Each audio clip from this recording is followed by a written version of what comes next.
In today's video, we are doing a product review. Are these the easiest keto brownies ever? Welcome to Pop Keto, where we aim to help you live a sustainable keto and low carb lifestyle. So today we are doing a product review. Now, I was trawling social media not too long ago and I came across this new product from NKD Living. This is a keto brownie mix. Now, we use some of their products. We use their erythritol and their golden erythritol, and we've used that in recipes like our avocado cookies. So we were interested to give this a try. We have just bought this product for the first time and just finished baking it. So just a few quick stats on this product. Firstly, this pack makes 10 serves and each serve has net carbs of 3.5 grams. So that's fairly good. That's not bad. That's not bad for a brownie. Yeah. So the other thing is, and just having a look at some of the details on here, it has a lot of the ingredients that you would typically use if you're doing your own baking. It is non-GMO, it is gluten-free, so it's one of those things that, you know, it's fairly clean ingredients. Yeah, so when you do look at the ingredients, most of the things are all right, like Lisa was saying. So it's almond flour, cocoa powder, inulin, cashew nuts, that sort of thing. There's a couple of things in there.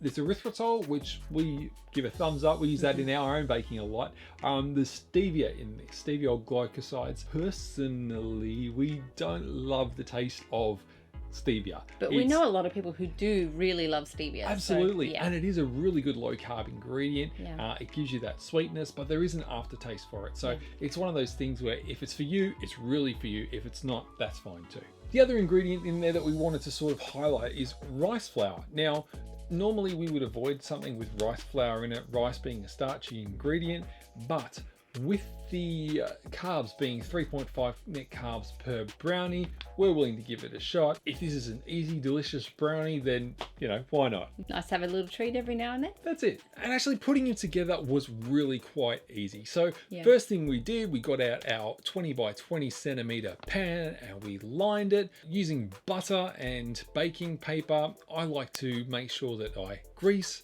and then paper and then grease again, because I really don't like stuff sticking when I'm baking it.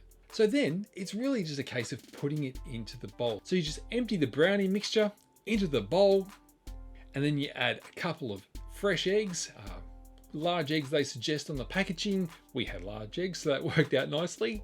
Next, we added 130 grams of melted butter. Now, before we put it in the mix, we popped it in the microwave for a little bit, let that melt down, and then we also let it cool, because you never want to put boiling hot butter into the same mix as raw eggs. It's just going to cook it and make it scramble before you can even mix it through. So once we had all of that in the bowl, we just used a hand mixer just to mix that all together. And then once all mixed together, we then poured this into the cake tin. Now, we'd already pre-warmed the oven to gas mark 480 degrees, and it was just a case of putting it in there. Now, the instructions are very specific that these need to go in for 21 minutes. And so that's what we did, 21 minutes in the oven. So after the 21 minutes were up, we pulled it out and we just let it sit for 10 minutes to cool. And then after that 10 minutes, we put it onto a cooling rack again for further cooling. And then once it had cooled, we then sliced this into 10 pieces as per the instructions on the pack.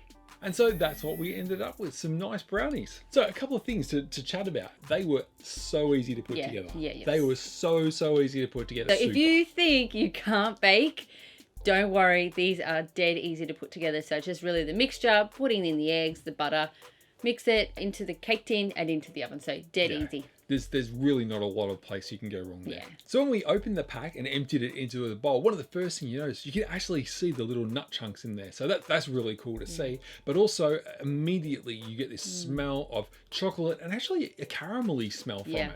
It was really noticeable when you opened it. And NKD actually make a golden erythritol that we have used before.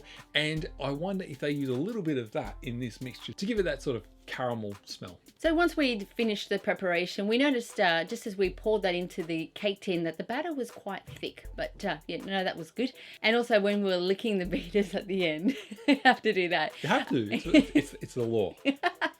We noticed that that stevia taste was quite prevalent at that point. But about halfway through the 21 minutes in the oven, the smell coming out was amazing. It was gorgeous, like just a chocolatey, and like I said, that still that little caramel edge to it that you could smell just coming out of the oven. So when we took it out of the oven, it looked great. It really looked like a brownie. It risen nicely, nice color. So it was just one of those things where I was looking forward to getting into, which we have now. So now it's the all-important taste test. Here we go. Let's do it. So it's got a nice consistency to it. Yeah, so usually the best bit of a brownie is the crusty outside, and it's got a nice bit of crust on the outside. It's actually quite nice.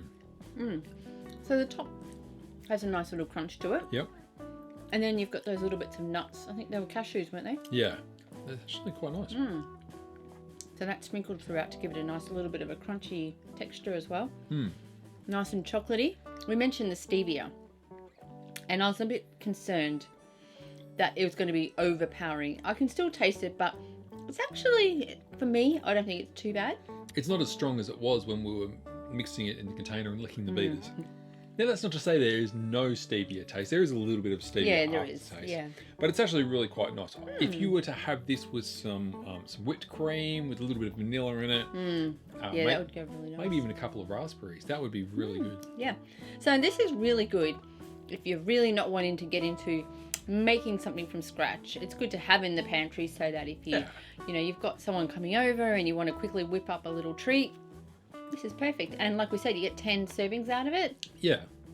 And 3.5 grams net carbs per serve. Yeah. But yeah, it's a really nice texture as well. Yes, it's got the sort of crusty outside, which is what you actually do like on a brownie. But the inside, it's fluffy without being too fluffy. It's not too dense. It's a little bit crummy, which is fine. I think it's a nice texture, really nice. So we hope that this has helped you find a little something that you can keep in your pantry so that you can whip up a quick treat if it's something that you want to do without having to make something from scratch. Hey, if you know of any other keto-friendly baking products like this, just pop it down in the comments. We'd love to hear from you. So we hope you've enjoyed that. Hey, if you want to have a go at cooking something lovely and chocolatey and yum for yourself, why not have a look at our flourless chocolate cake recipe, which is just over here, along with another recipe that we've got on the channel. Other than that, stay happy, stay healthy, and we'll see you next time. Bye. Bye.